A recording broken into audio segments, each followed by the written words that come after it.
കൃഷ്ണായ വാസുദേവായ ഹരയേ പരമാത്മനെ പ്രണതക്ലേശനാശായ ഗോവിന്ദായ നമോ നമ. ശ്രീമദ് ഭാഗവതം ഏകാദശസ്കന്ധം അധ്യായം 28 ശ്ലോകം 26 ചെയ്തു.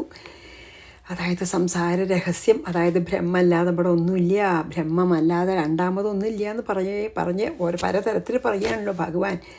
അപ്പോൾ അവസാനം നമ്മൾ പറഞ്ഞ് നിർത്തിയത് എന്താ വെച്ചാൽ ഈ പിന്നെന്താണ് വായു, അഗ്നി, ജലം, ഭൂമി എന്നുള്ള 4 പഞ്ചഭൂതങ്ങളുടെയും ഗുണങ്ങളായിട്ടുള്ള പിന്നെ ശോഷണം, അതായത് ശോഷിപ്പിക്കൽ, പിന്നെ തപിപ്പിക്കുക, പിന്നെ നനയൽ, വെറ്റാക്കൽ, പിന്നെ പൊടി ധൂളികൾ അല്ലേ ഭൂമിയിൽ, അങ്ങനത്തെ ഗുണങ്ങൾ കൊണ്ടോ അല്ലെങ്കിൽ നമ്മളെ ഋതുക്കൾ മാറി മാറി വരുമ്പോൾ ഉണ്ടാവുന്ന ഈ ചൂട്, തണുപ്പ് മുതലായവ കൊണ്ടോ ഒന്നും ആകാശത്തിനെ അതൊന്നും ബാധിക്കാത്തതുപോലെ അഹങ്കാരത്തിനും അന്ധക്കരണത്തിനൊക്കെ, അതായത് മനസ്സിനും ബുദ്ധിക്കുമൊക്കെ, മനസ്സ് അന്ധക്കരണത്തിൽ അതൊക്കെയാണുള്ളത്. ആ അന്ധക്കരണത്തിലത്തെ മനസ്സിനും ബുദ്ധിക്കും ചിത്തത്തിനും അഹങ്കാരത്തിനും ഒക്കെ അതീതമായിട്ടുള്ള പരമാത്മാവ് ഈ സംസാരത്തിന് കാരണമായ രജസ്തമോ ഗുണങ്ങളുടെ വികാരം കൊണ്ടുണ്ടായ ഒന്നിനാലും സ്പർശിക്കപ്പെടുന്നില്ല എന്നാണ് പറഞ്ഞത്. ആകാശത്തിനെ ഈ ബാക്കി 4 പഞ്ചഭൂതങ്ങളുടെ ഗുണങ്ങളൊന്നും സ്പർശിക്കാത്തതുപോലെ ആത്മാവിനെ അല്ലെങ്കിൽ ബ്രഹ്മത്തിനെ ഈ സംസാരത്തിൻ്റെ മായയിലത്തെ സത്വരജോ ഗുണങ്ങളാൽ നിർമ്മിതമായ ഒന്നുകൊണ്ടും മായയെ സ്പർശിക്കാൻ സാധിക്കില്ല. അല്ലെങ്കിൽ എല്ലാറ്റിനും അതീതാണ് ഈ ബ്രഹ്മം. പിന്നെ ഈവൻ അന്ധക്കരണത്തിലത്തെ മനസ്സിനും ബുദ്ധിക്കും ചിത്തത്തിനും അഹങ്കാരത്തിനും കൂടി അതീതാണ്. അതൊന്നും ബ്രഹ്മത്തിനെ അല്ലെങ്കിൽ പരമാത്മാവിനെ ബാധിക്കുകയില്ല എന്ന് പറഞ്ഞിട്ടാണ് നമ്മൾ 26 നിർത്തിയത്. ഇനി നമുക്ക് 27 ചെയ്യാം. ആകെ ഇതിൽ 30 ചെല്ലാനാണുള്ളത്. ഓക്കെ, ഇനി 27. തഥാപി സംഗപരിവർജനീയോ ഗുണേഷു മായാരജിതേഷു താവദ് മദ്ഭക്തിയോഗേന ദൃഢേന യാവദ് രജോ നിരസ്യേത മനഃകഷായഃ. എങ്ങനെയാണ് നമുക്ക് അങ്ങനൊരു അവസ്ഥയിൽ എത്തിച്ചേരാൻ? ഭക്തിയാണ് പറയണത് ഭഗവാൻ. നമുക്ക് നോക്കാം 27. തഥാപി എങ്കിലും ദൃഢമായ മദ്ഭക്തിയോഗേന എന്നോടുള്ള ഭക്തിയോഗത്താൽ മനസഹ കഷായ മനസ്സിലത്തെ മാലിന്യത്തെ രജഹ രാഗം യാവത് നിരസ്യേത ഉപേക്ഷിക്കപ്പെടുന്നത് വരെ, അതായത് ഭക്തി കൊണ്ട് രജോ ഗുണത്തിനെ ഉപേക്ഷിക്കണം. അതുവരെ അജിതേഷു മായാകാര്യങ്ങളുടെ ഗുണങ്ങളുടെ സംഘ പരിവർജനീയ ബന്ധം ഉപേക്ഷിക്കേണ്ടതാണ്. പരിവർജനീയ വെച്ചാൽ ഉപേക്ഷിക്കാൻ അർഹമാണ് എന്ന് പറയാം അല്ലേ. അപ്പോൾ എന്താണ് പിന്നെ ഇതിൽ പറയണ വെച്ചാൽ പിന്നെ ഇങ്ങനെ പരമാത്മാവിനെ ശരിക്കിതൊന്നും സ്പർശിക്കപ്പെടുന്നില്ല. എന്നാലും ദൃഢമായ ഭക്തി കൊണ്ട് നമ്മുടെ മനസ്സിൻ്റെ മാലിന്യം നീങ്ങുകയും രജസ്തമോ ഗുണങ്ങളാൽ ഉണ്ടാവുന്ന രാഗം അല്ലെങ്കിൽ സംഘം നശിക്കുകയും ചെയ്യുന്നത് വരെ നമ്മുടെ ഈ വിഷയങ്ങളിലുള്ള സംഘം മുഴുവനും നമ്മൾ വർജിക്കണം. നമ്മൾ പറ്റണത്ര വിഷയങ്ങളിൽ നിന്ന്, വിഷയസുഖങ്ങളിൽ നിന്നും വിഷയ ആശകളിൽ നിന്നും മാറി നിൽക്കണം. ഏതുവരെ? ദൃഢമായ ഭക്തി കൊണ്ട് മനസ്സ് പരിശുദ്ധമാകുന്നത് വരെ, നമ്മൾ പരിശുദ്ധമായിട്ട് വൈരാഗ്യം വരണവരെ, മനഃശുദ്ധിയും വൈരാഗ്യവും വരുന്നത് വരെ നമ്മൾ വിഷയസുഖങ്ങളിൽ നിന്ന് അകന്ന് നിൽക്കുക തന്നെ വേണം.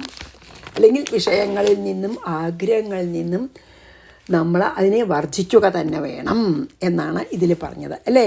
അതായത് നമ്മൾ ഭക്തി കൊണ്ട് മനഃശുദ്ധിയും ഇതൊക്കെ എത്ര നശ്വരമാണെന്നറിഞ്ഞ് പതുക്കെ വൈരാഗ്യവും മനസ്സിന് വരുന്നത് വരെ നമ്മൾ വളരെ സൂക്ഷിക്കണം, ജാഗ്രതയായിട്ടിരിക്കണം. അതായത് വിഷയങ്ങളിലുള്ള ആഗ്രഹവും വിഷയസുഖങ്ങളെ അനുഭവിക്കാനുള്ള ആഗ്രഹവും നമ്മൾ വർജിച്ചുകൊണ്ട് പറ്റണത്ര വർജിക്കണം. എന്നാലേ മനസ്സ് ശുദ്ധാവുള്ളൂ. തഥാപി സംഗപരിവർജനീയോ ഗുണേഷു മായാരജിതേഷു താവത് മദ്ഭക്തിയോഗേന ദൃഢേന താവത് രജോ നിരസ്യേത മനഃ കഷായഃ. ഇനി 28. തഥാമയോ സാധു ചികിത്സിതോ നൃണാം പുനഃ പുനഃ സന്തുദതി പ്രരോഹൻ ഏവം മനോപക്വകഷായ കർമ്മ കുയോഗിനം വിദ്യതി സർവസംഗഃ. 28. നൃണാം മനുഷ്യന്മാരുടെ ആമയ, അതായത് ആമയങ്ങൾ വെച്ചാൽ പറഞ്ഞാൽ ദണ്ണോ അല്ലെങ്കിൽ രോഗങ്ങളോ വ്യാധിയോ എന്താ വെച്ചാൽ അത് ആമയം വെച്ചാൽ രോഗങ്ങൾ. മനുഷ്യന്മാരുടെ രോഗങ്ങൾ അസാധു ചികിത്സിത അബദ്ധമായി വൈദ്യസഹായം കിട്ടുമെങ്കിൽ പുനഃ പ്രമോഹൻ വീണ്ടും വീണ്ടും വർദ്ധിച്ച് യഥാ സംതുമതി എങ്ങനെ കഷ്ടപ്പെടുന്നുവോ ഏവം അപ്രകാരം തന്നെ അപക്വ കഷായ കർമ്മ, അതായത് കർമ്മങ്ങളെയും രാഗാദികളെയോ രാഗം കൊണ്ട് രാഗദ്വേഷം കൊണ്ടുണ്ടാകുന്ന കർമ്മങ്ങളെയോ പരിഹരിക്കാത്തതും സർവസംഘം, അതായത് എല്ലാവരും മക്കൾ, ഭാര്യ, കുട്ടികൾ, അങ്ങനെയുള്ള ധനം, ഇതിലും ബന്ധപ്പെട്ടതുമായ മനസ്സ്, അതിനോടൊക്കെ നല്ല സംഘം അപ്പോഴും ഉണ്ടാച്ചോട്ടെ. മനസ്സ് കുയോഗിനം വിദ്ധതി അല്ലേ?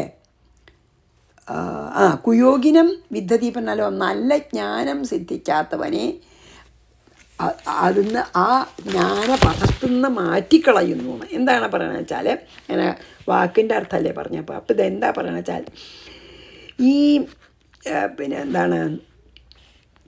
എന്താണെന്നതിൽ പറയണ വെച്ചാൽ നമുക്ക് വളരെ നല്ലൊരു ഉദാഹരണം തന്നിറക്കുകയാണ് കേട്ടോ.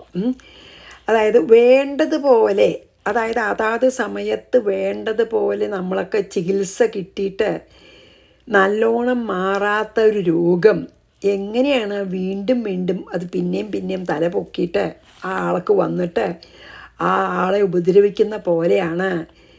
മനസ്സ് ശുദ്ധമായിട്ടില്ലെങ്കിൽ ഈ രാഗദ്വേഷാദികളും അവയ്ക്ക് കാരണമായിട്ടുള്ള കർമ്മങ്ങളൊക്കെ നശിക്കുന്നത് വരെയും ഈ നമുക്ക് ധനം, ഗൃഹം, ഇതിലൊക്കെ ആസക്തമായിട്ടുള്ള മനസ്സ് എങ്ങനെയാച്ചാൽ ഈ ജ്ഞാനപഥത്തിൽ നമ്മൾ പുരോഗമിക്കുമ്പോഴും അതിനെ ഉപദ്രവിച്ചും കൊണ്ടേയിരിക്കും എന്ന് പറയുകയാണ്.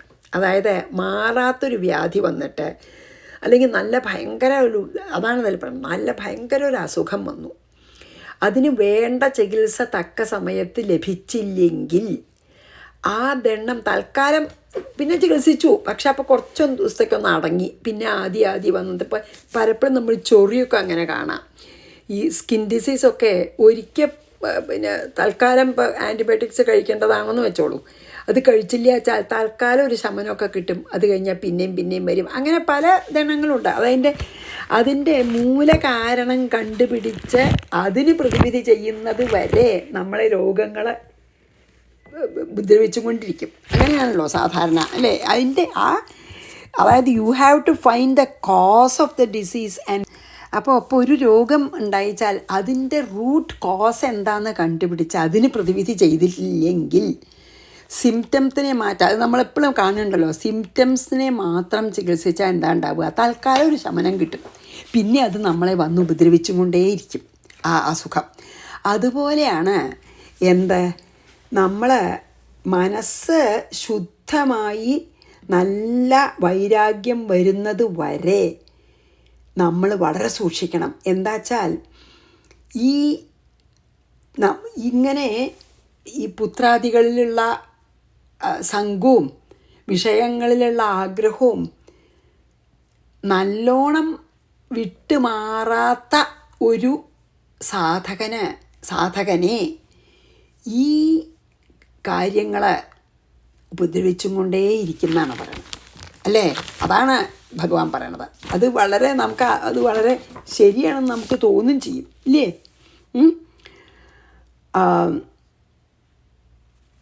അതായത് നല്ല ചികിത്സ നടത്തിയാൽ പോലും ചിലപ്പോൾ ചില രോഗങ്ങൾ പിന്നെയും വന്ന് നമ്മളെ ദുഃഖിപ്പിക്കും. അതുപോലെയാണ് രാഗദ്വേഷങ്ങൾക്ക് അധീനമായിട്ടുള്ള, അതാണ് കുയോഗികൾ പറഞ്ഞ്, അതായത് കപട സന്യാസി. രാഗദ്വേഷങ്ങളൊന്നും വിട്ടുമാറാത്ത കപട സന്യാസികളുടെ മുന്നിൽ ഈ അറ്റാച്ച്മെൻറ്റും സംഘവും ഒക്കെ പല തടസ്സങ്ങളും സൃഷ്ടിക്കും എന്ന് പറയാണ്. അതാണ്, എല്ലാ തടസ്സങ്ങളും ഉണ്ടാക്കിക്കൊണ്ടേയിരിക്കും. അതേതുപോലെ ഈ പിന്നെന്താണ്, നല്ല ചികിത്സ നടത്തിയിട്ടും ഇടയ്ക്കിടയ്ക്ക് രോഗങ്ങളെ നമ്മളെ വന്ന് പീഡിപ്പിക്കുന്നത് പോലെ രാഗദ്വേഷങ്ങൾക്ക് അധീനമായിട്ടുള്ള സാധകൻ്റെ മുന്നിൽ ഈ അധിഷ്ഠാന ദേവതകൾ തന്നെ എന്ന് പറഞ്ഞാൽ എന്താ, ഈ രജോ ഗുണ തമോ ഗുണത്തിൽ നിന്നുണ്ടായിട്ടുള്ള അത് തന്നെ നമുക്ക് ഈ പിന്നെ നമ്മളെ മനസ്സ് ശുദ്ധമല്ലാത്തതുകൊണ്ട് അത് നമ്മളെ എപ്പോഴും ഈ സാധകൻ്റെ ജ്ഞാനമാർഗത്തിലേക്കുള്ള പുരോഗതിയെ തടസ്സപ്പെടുത്തിക്കൊണ്ടിരിക്കും എന്നാണ് ഇതിൽ പറഞ്ഞത് കേട്ടോ. അപ്പോൾ അത്ര വളരെ ജാഗ്രതയായിട്ടിരിക്കണം എന്ന് പറയണം. അതായത് ഇതിന് ഈ രാഗാദികൾക്ക് കാരണമായിട്ടുള്ള കർമ്മങ്ങളൊന്നും അവരിൽ നിന്ന് വിട്ടുപോയിട്ടില്ലേ. അപ്പോൾ മനസ്സിന് നല്ല രാഗവും ദേഷമൊക്കെ ഉണ്ടെങ്കിൽ അങ്ങനത്തെ ഒരു മെച്യൂരിറ്റി വരാത്ത ഒരു യോഗിയാണെന്ന് വെച്ചാൽ കുയോഗി പറഞ്ഞ ഒരു സന്യാസിയെ പോലെ ഇരിക്കുന്നുണ്ടെങ്കിലും വേഷത്തിലൊക്കെ അങ്ങനെ കപട സന്യാസിയാണെന്ന് വെച്ചാൽ അങ്ങനെയുള്ളവരെ ഈ രാഗം ദ്വേഷമൊക്കെ വല്ലാതെ നമ്മളെ പിന്നെ പുരോഗതിയെ പിന്നെ തടയും. അതായത് ശരിക്കും ചികിത്സിച്ച് മാറാത്ത രോഗം ഇടയ്ക്കിടയ്ക്ക് വന്ന് നമ്മളെ ബുദ്ധിമുട്ടിക്കണ പോലെയാണ് രാഗദ്വേഷം ഉള്ള ഒരു കപട യോഗിക്ക് പിന്നെ ജ്ഞാനമാർഗത്തിൽ പുരോഗമിക്കാൻ വളരെ ബുദ്ധിമുട്ടാണ്. അത് പിരിച്ചു വലിച്ചും കൊണ്ടിരിക്കും നിവൃത്തി മാർഗത്തിലേക്കാണ് അർത്ഥം. ഇനി ആദ്യ കുയോഗിനോ പറയുന്നുണ്ട് കേട്ടോ. ഇനി ആദ്യ കുയോഗിയുടെ കാര്യം പറയുന്നുണ്ട് കേട്ടോ. അതല്ലേ പറഞ്ഞ അതെ. ഇനിയിപ്പോൾ നമുക്ക് 28 വായിച്ച് 29 ചെയ്യാം. യഥാമയോ സാധു ചികിത്സിതോ നൃണം പുനഃ സന്തുദതി പ്രരോഹൻ ഏവം മനോപക്വകഷായ കർമ്മ കുയോഗിനം വിദ്യതി സർവസംഗം കുയോഗിനോ യേ വിഹിതാന്തരായൈർ മനുഷ്യഭൂതൈസ്ത്രിദശോപസൃഷ്ടൈഃ തേ എന്താണ് അത് തേ പ്രക്തേനാഭ്യാസബലേന ഭൂയോ യുഞ്ജന്തി യോഗം നതു കർമ്മതന്ത്രം.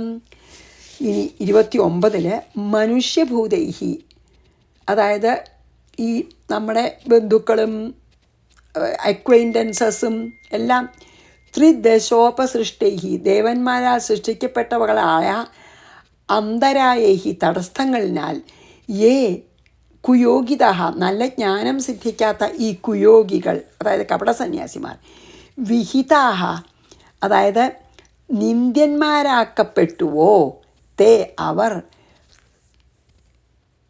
പ്രാക്തേനാഭ്യാസബലേന പൂർവജന്മത്തിലത്തെ അഭ്യാസബലം കൊണ്ട് ഭൂയ വീണ്ടും പുനർജന്മത്തിലും യോഗം യുഞ്ചതി യോഗ്യം അഭ്യസിക്കുന്നു എന്നതല്ലാതെ നതു കർമ്മതന്ത്രം കർമ്മത്തിനെ അനുഷ്ഠിക്കുന്നില്ല.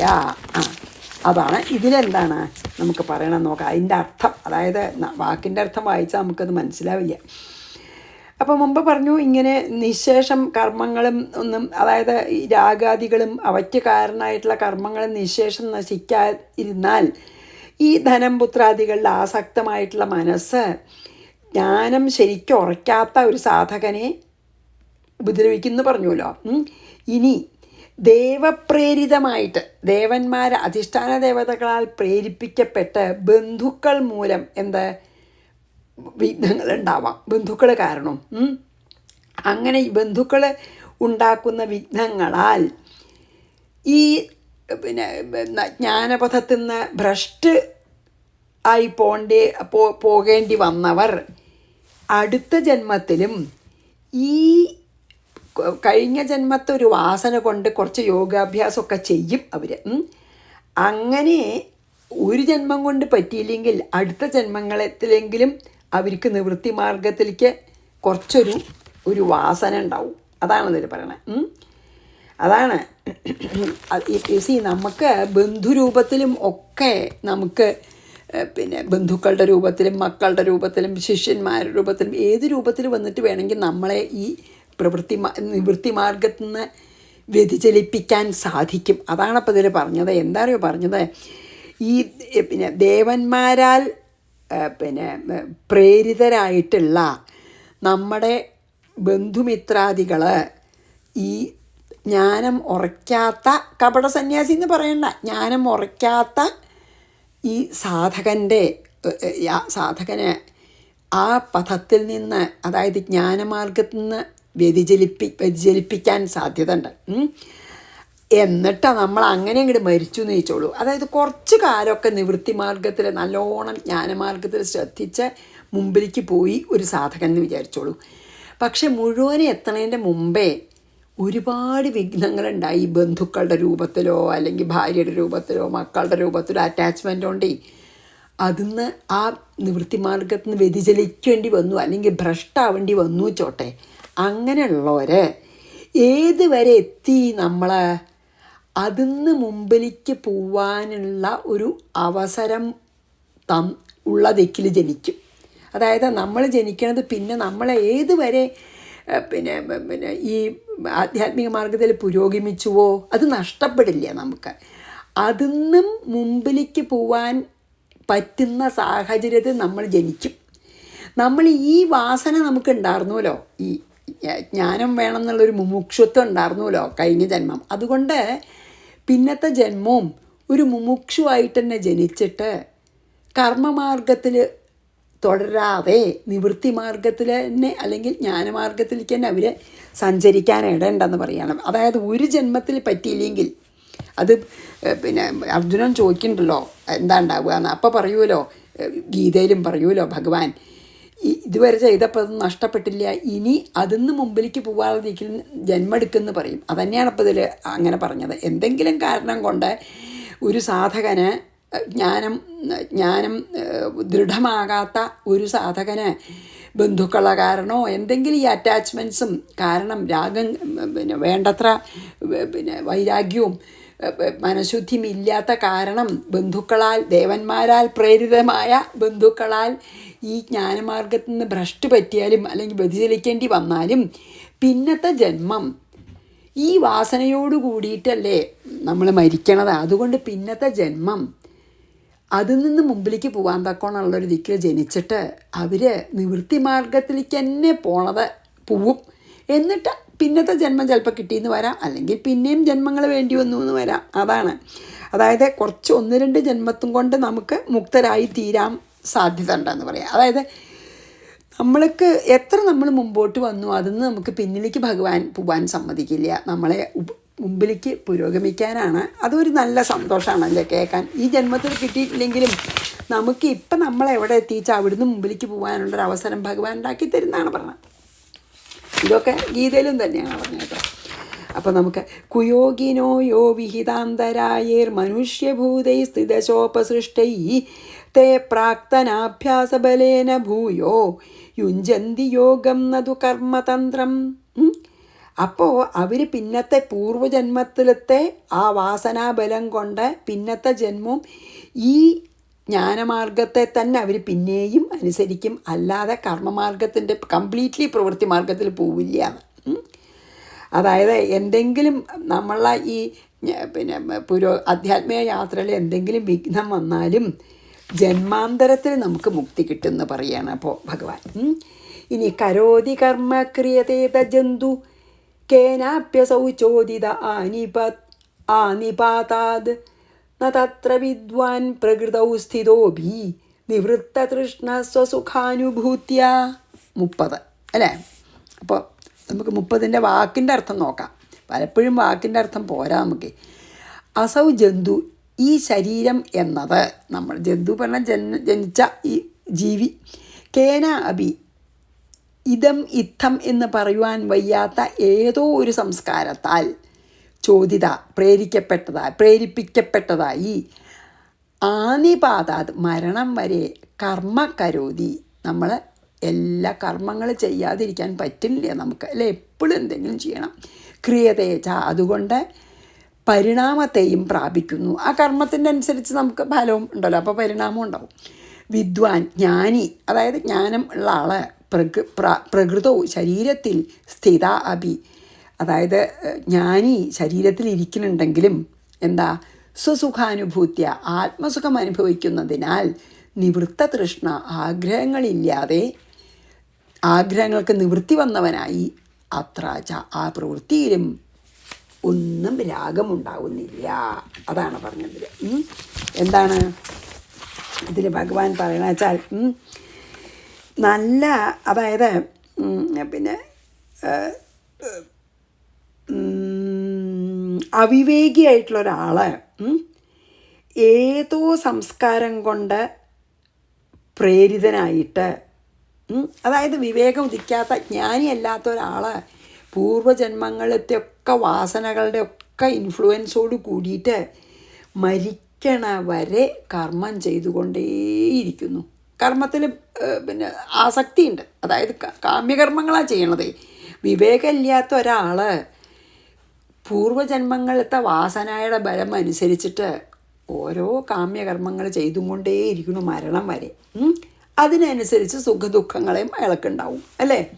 എന്നാലോ ജ്ഞാനിയാവട്ടെ, ജ്ഞാനം ഉദിച്ച ആളാണെങ്കിൽ ശരീരത്തിൽ ഇരിക്കാച്ചാലും, അതായത് ജീവൻ മുക്തൻ ആയതിനു ശേഷം, ജ്ഞാനി ആയതിന് ശേഷത്തെ കാര്യമാണ്. ജ്ഞാനിയായിട്ടും ഈ ജീവൻ ഇപ്പം ഈ രമണ മഹർഷിയെ പോലെയോ ശ്രീരാമകൃഷ്ണ പരമഹംസരെ പോലെയോ ശങ്കരാചാര്യ സ്വാമികളെ പോലെയൊക്കെ ജ്ഞാനം നല്ലോണം ഉദിച്ചതിന് ശേഷം അവർ കുറച്ചു കാലം കൂടി ജീവിക്കണ്ടല്ലോ. അങ്ങനെ ജ്ഞാനം ഉദിച്ചതിന് ശേഷം ഈ ശരീരത്തിൽ ഇരിക്കുകയാണെങ്കിലും അവർ നല്ല ആത്മാരാമന്മാരാണ്. അവരുടെ സന്തോഷത്തിന് ആത്മാവിൽ രമിക്കുന്നവരാണ്. അതുകൊണ്ട് ആത്മാരാമന്മാരായിട്ടുള്ള അവർ വേറെ ഒരു ആഗ്രഹങ്ങളും അവർക്കില്ല. ആഗ്രഹരഹിതരായിട്ടിരിക്കണമെന്ന് പറയുകയാണ്. അവർ ഒന്നിലും രാഗവും ദ്വേഷവും ആഗ്രഹവും ഒന്നുമില്ലാതെ അവർ എപ്പോഴും ആനന്ദപൂർണന്മാരായിട്ട് ഈ ബ്രഹ്മത്തിൽ വർത്തിക്കുകയാണ് ജ്ഞാനികൾ. അവിവേകികൾക്കാണ് കാമ്യകർമ്മങ്ങൾ ചെയ്ത് ചെയ്ത് ചെയ്ത് മരിക്കണവരെ, എന്നിട്ട് പിന്നെ അതിൻ്റെ ഫലം അനുഭവിക്കുക. പക്ഷേ ജ്ഞാനിയായ ആൾ ശരീരം വെടിയുന്നത് വരെ ശരീരത്തിൽ ഇരിക്കുന്നുണ്ടെങ്കിലും അവർക്ക് പൂർണ്ണ വൈരാഗ്യമുണ്ട്, ഒരു നിസ്സംഗത ഉണ്ട്.